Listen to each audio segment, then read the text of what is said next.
Welcome to our channel. Today we how to disable managed portfolio contributions on SoFi Invest. Detailed guide step by step clearly. Open the SoFi Invest app on your device. Log into your account using your credentials. Once logged in, navigate to the Invest section of the app. Locate and select Portfolio from the menu options. In the Portfolio section, find the managed portfolio you wish to modify.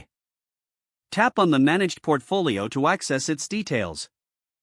Look for the contribution settings within the portfolio details.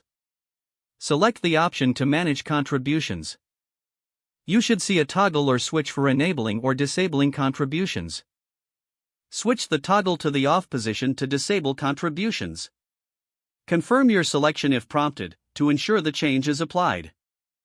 Return to the main portfolio screen to verify that contributions have been disabled. Your managed portfolio contributions are now successfully disabled. If the page does not load, refresh the browser or try again in a private or incognito window. Make sure you are using the correct email address, then retype it carefully to avoid small typos. If your password is not accepted, use the reset option and create a new strong password you can remember.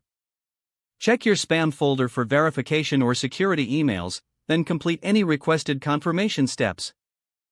Enable two-factor authentication if available to improve account security and reduce unauthorized access risk. After signing in, review your profile details so your contact information and settings are accurate and current.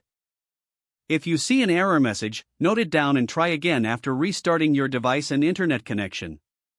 Log out when you finish, especially on shared devices, to keep your account and payment information secure.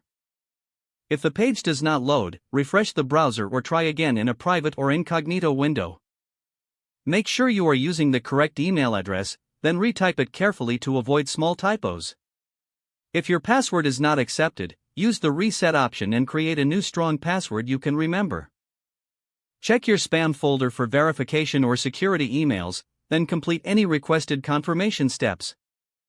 Enable two-factor authentication if available to improve account security and reduce unauthorized access risk. After signing in, review your profile details so your contact information and settings are accurate and current. If you see an error message, note it down and try again after restarting your device and internet connection. Don't forget to like this video and subscribe to our channel for more step-by-step tech guides.